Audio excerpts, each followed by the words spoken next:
wabarakatuh. Today, I, Hinan, our teacher HS Kaslu, delivering a lecture of class 10th, subject English, and the topic is the second part of the poem, The Last Lesson of Afternoon, written by D.H. Lawrence.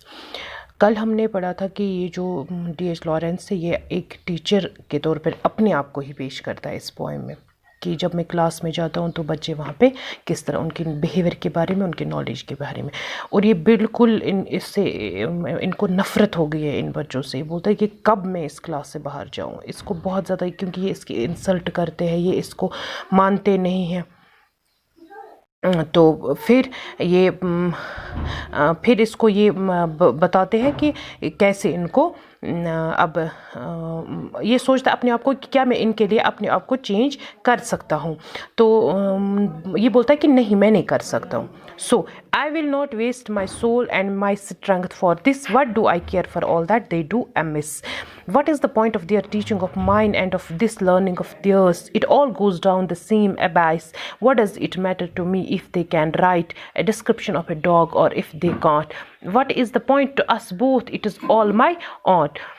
कहते हैं कि मैं अपने आप को और तकलीफ़ नहीं दे सकता हूँ, मैं अपनी ताकत, अपना वक्त इन चीज़ों के लिए ज़ाया नहीं कर सकता हूँ। मैं क्यों इनके बारे में, जब ये सब कुछ गलत है तो मैं इनके बारे में क्यों सोचूं? What is the point? यहाँ क्या मतलब रहता है मेरी पढ़ाने का, या क्या मतलब रहता है इनके पढ़ने का जब इनको पढ़ना ही नहीं है? It all goes down the same अबाइस।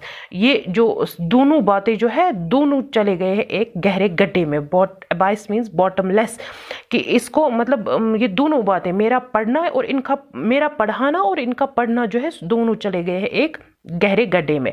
What does it matter to me if they can write a description of a dog? अगर वो एक, मेरे लिए कोई मतलब ही नहीं रखता है इवन, और इफ दे कांट, कि एक डॉग के ऊपर एक वो छोटा सा एक पैराग्राफ भी लिख सके या नहीं लिख सके। What is the point to us both? It is all my art. It's all my art means I don't care. इस बात का कोई मतलब ही नहीं है कि ये लिख सके या नहीं लिख सके। And yet I am supposed to care with all my might. फिर भी अगर सपोज करता हूँ, मैं सोचता हूँ कि अगर मैं इनके बारे में सोचूं, I do not and will not, they won't and they don't, and that's all. मैं करूँ इनके बारे में ख्याल या नहीं करूँ, वो मेरे बारे में करें या नहीं करें, सब कुछ एक जैसा है। I should keep my strength for my self. मैं अपनी जो ताकत है, अपनी जो नॉलेज है, अपना जो आत्मसम्मान जिसको कहते हैं, मतलब अपन इज्जत, अपनी इज्जत जो है, मैं वो अपने लिए सेफ करके रखूँगा।